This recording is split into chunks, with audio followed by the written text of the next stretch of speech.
It's not a hot hatch, it's a toasted hatch.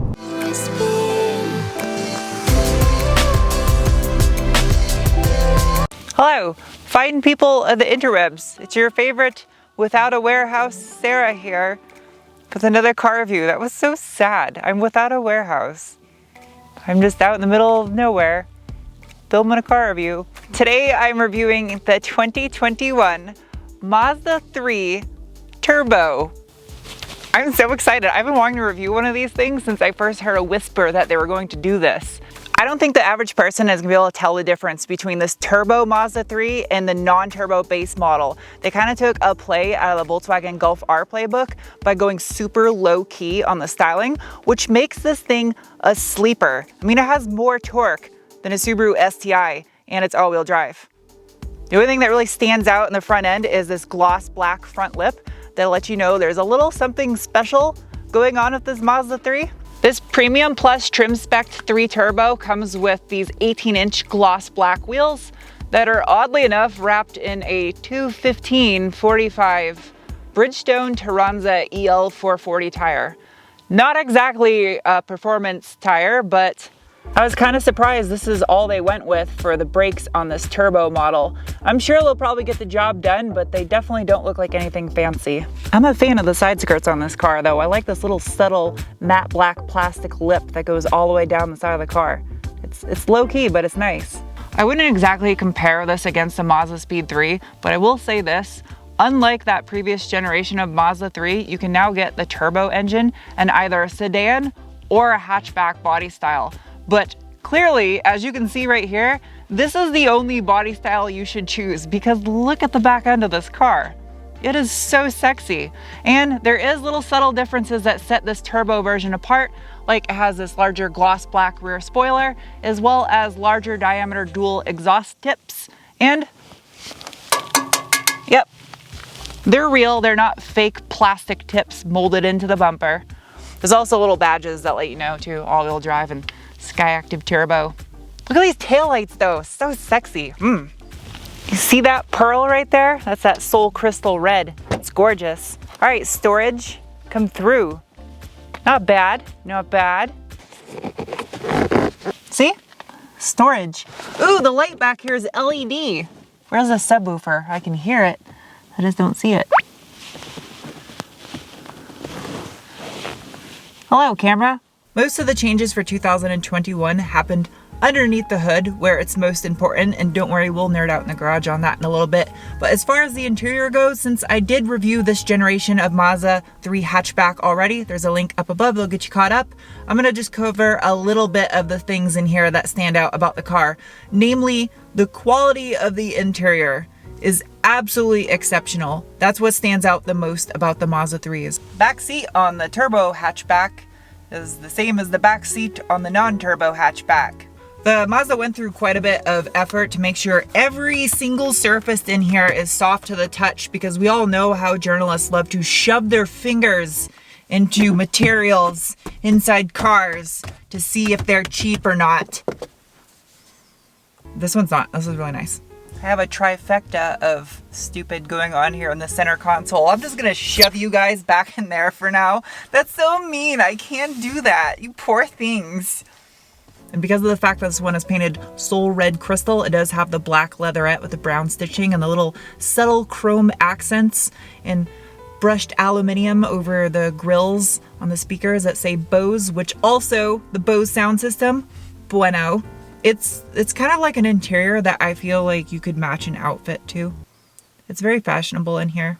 If Mazda's trying to go up market with their vehicles, I'll have to give a little bit of criticism. For the price of this Premium Plus trim, there should at least be some USB charge ports back here in the rear seat, and maybe even just give this rear seat a heated function also. Oh great, a bumblebee just flew into the back window. Hello. Please don't sting me. Even though I have already reviewed this generation of Mazda 3 and these seats are unchanged for the turbo model, I will still conduct a bolstering test because I have to. It's not winning any awards in the bolstering department, but they are heated, and the seat heaters on these seats will cook penguins.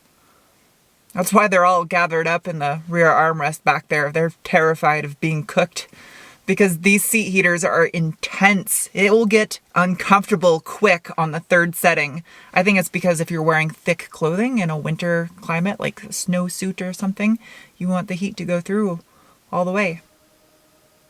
Ooh, the Mazda robots are whistling at me. The steering wheel on here also, the center is so tiny. It's cute. And that's the horn. All right, let's keep this moving quickly because I want to drive this thing. That's the most important part about this review. So we're going to fire it up and go over the tech bits. Oh, and give it an exhaust sound clip.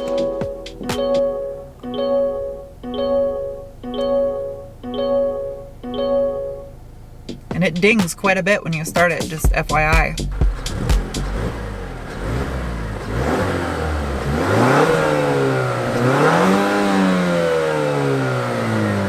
At least it lets you rev this thing all the way up to redline. I can't help but wonder what this thing would sound like uncorked. There's a pun in there if you're a Mazda enthusiast. Corked. Someone will get that and put it in the comment section below. The infotainment system, I like the way the display kind of flows into the dash up there. It's elegant looking. Also, I love how it has this nice black backdrop with crisp white font on your menu systems, and that carries through over into your gauges as well. It's very elegant and classy looking the way they do all the gauges and the infotainment system on here.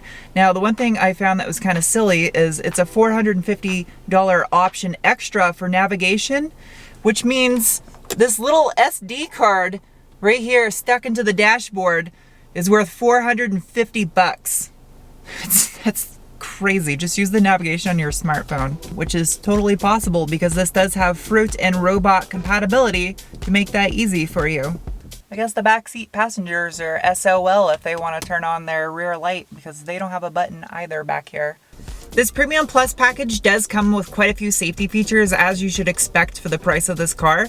But one thing that stood out to me the most part of this iActiveSense package is the traffic jam assist feature, which it isn't like a full autopilot, but it does greatly reduce the irritance level of mitigating traffic jams where your brain just starts to wander off because no one would like to sit in a traffic jam. I don't think there's anyone on earth that enjoys traffic jams. If you enjoy a traffic jam, then good.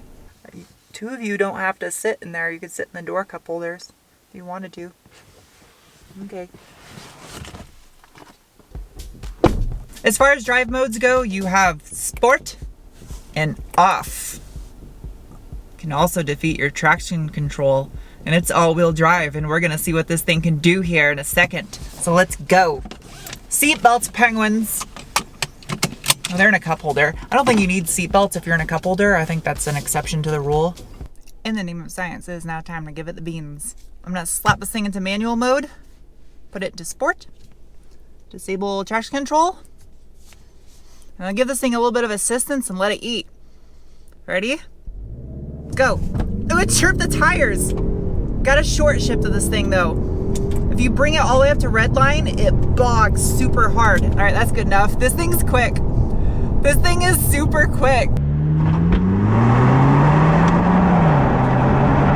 It's surprising because like, it just sneaks up on you. It's not like if you're ringing out gears in a manual, you're like, yeah, this thing's quick. This thing's just like, oh wow, it was quick. Ooh, that's heavy. Hello, and welcome to Garage Science with Sarah. Under the hood of this 2021 Mazda 3 is the Skyactiv G Turbo 2.5 liter all aluminum 4-cylinder that produces 250 horsepower at 5,000 RPM and 320 pound-feet of torque at 2,500 RPM. That is more than you get in the current generation Subaru WRX STI and the Mark 7 Golf R. Also, side note, if you run junk 87 octane gasoline in here, it only produces 227 horsepower. Also, if you're anything like me, the first thing I was looking for when I popped the hood was the turbo, and it's right here on the back side of the Skyactiv G 4-cylinder. You can see the downpipe goes right over here on the passenger side of the engine, and it doesn't look like it'd be that terrible to access if you were to pull the turbo out either. Also, the engine and transmission sit just about right in front of the strut towers in case you were wondering, but here is the vehicle's weight distribution in case you want an exact figure. All right, it's time for the braking test. No one behind me? Ready? Whoa! Oh, wow! I was not expecting that out of those little brakes. Good. That was not bad. That was not bad at all. Okay. Hello, I'm back. The drivetrain found in this 3,374-pound Mazda 3 Turbo is the Skyactiv 6-speed auto. It is the only gearbox available with the 2.5-liter turbo engine. However, there is a 6-speed manual available with the non-turbo front-wheel drive version. And a big one-up over the previous generation Mazdaspeed3, this has the iActive all-wheel drive system. So it sends power to the wheels when it thinks they're going to slip. So you always have grip. I rhymed. So already over the last Mazda 3 I reviewed that was the 2.5-liter non-turbo, the biggest difference you notice right away is how grunty this 2.5-liter turbo is. Especially at low RPM and you give it full throttle, it's just mean sounding. They did stiffen up the front suspension over the non-turbo model. I mean, I didn't drive the cars back to back, so I couldn't really tell you I noticed the difference between the two of them. But I definitely feel like this thing would be a blast on a track. Man, this is a gem. This is a real gem. You can hear the drivetrain start humming as you get onto it. It kind of reminds me a little bit of a WRX or STI, where you can hear the whine of the drivetrain. It doesn't really whine though, it's just kind of like a dull roar. Overall, am I disappointed that this thing doesn't come with a manual transmission option? Yes. Do I think it would be more fun with a manual transmission? Yes. Am I disappointed that this is not a Mazdaspeed3?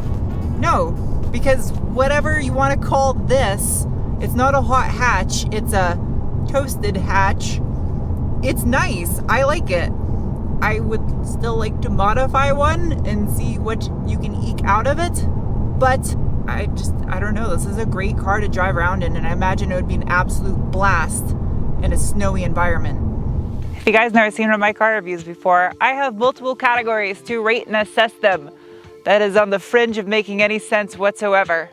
Starting with the coveted bean square is a rating of 1 to 5 beans based on the feeling you get behind your belly button when you give it beans. And the Mazda 3 Turbo is getting a rating of 1.7 beans. It's not a hot hatch, but that's okay. I like what's going on here, and I understand they're trying to reach the upscale market, but I will say this, the upscale market does have bat bonkers versions of cars this is competing against, like the CLA AMG or the Audi RS3. Just put a different transmission in it and turn up the power just a tiny bit, and I think you would have an RS3 or a CLA 45 competitor. Next is the cookie score. It is a rating of 1 to 5 cookies based on what you get for what you spend, and the Premium Plus trim level of the Mazda 3 Turbo is getting a rating of 3.3 cookies. I think it's solid value here. It is a little pricey because of the fact that the hatch still says Mazda 3 on it, and to some people that don't understand, they're trying to move up market, they're just gonna be like, that's an expensive Mazda 3. But either way, I like what's going on here. I do. Lastly though is the penguin score. It is a rating of 1 to 5 penguins based on how much I personally like a car. And this guy right here, it's getting a rating of 3.6 penguins. I like it. I was hoping it would be a little bit more performance oriented, but I kind of knew in the back of my mind it wasn't going to be. But I do think there's potential here to modify this thing and make it fun. Anyway, hope you guys enjoyed this video, and I will see you soon with another. Bye.